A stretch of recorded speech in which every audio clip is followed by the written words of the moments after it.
자, 이번에는 기타 작업 이 시트로 가셔가지고 문제 시트로 가셔서 기타 작업 2-1 시트로 이동할게요. 기타 작업 2-1 시트.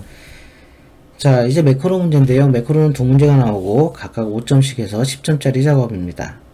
첫 번째 문제를 보면 E6부터 L33.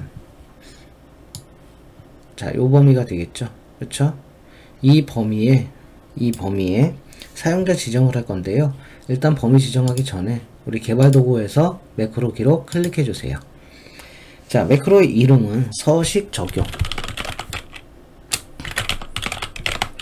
여기랑 눌러주시고요. 뭐 바로가기 키나 저장 위치나 설명은 무시하셔도 되고요. 그냥 확인만 눌러주시면 됩니다. 자, 이 상태에서 기록 중지로 바뀌고요. 이제부터는 매크로가 기록 상태이기 때문에 좀 오류 없이 실수 없이 해주시면 돼요. E6부터 L33까지 범위 지정해 주시고 마우스 오른쪽 셀 서식에 들어가십니다. 사용자 지정에 들어가셔 가지고요. 여기 문제를 보니까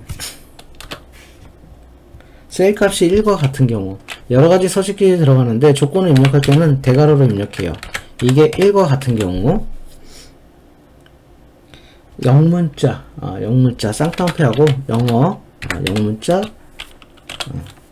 대문자 O를 입력해 주세요.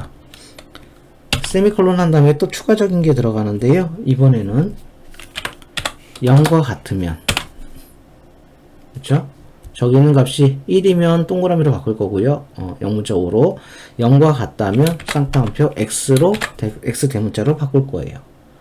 자, 요렇게. 그러니까 이게 어렵지는 않은데 실수를 하시면 안 돼요. 왜? 매크로가 지금 기록 중이니까. 자, 요렇게 되어 있다면 확인을 눌러 볼게요. 자, 요렇게 바뀌죠. 1은 동그라미로 0은 X로, 그리고 범위 지정 해제하시고 기록 중지해 주시면 돼요.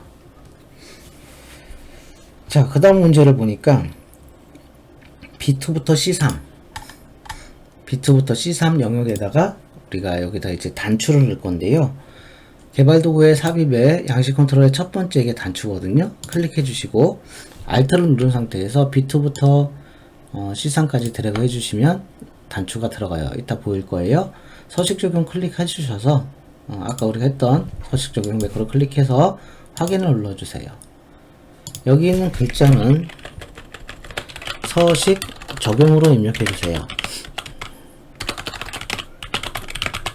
됐나요? 범위 해제하고 클릭해 주시면 서식이 적용됐죠. 이렇게 해서 매크로 하나가 완성이 됐고요. 두 번째 매크로는 다시 개발 도구에서 매크로 기록을 클릭합니다. 매크로 이름은 문제를 보니까 서식 해제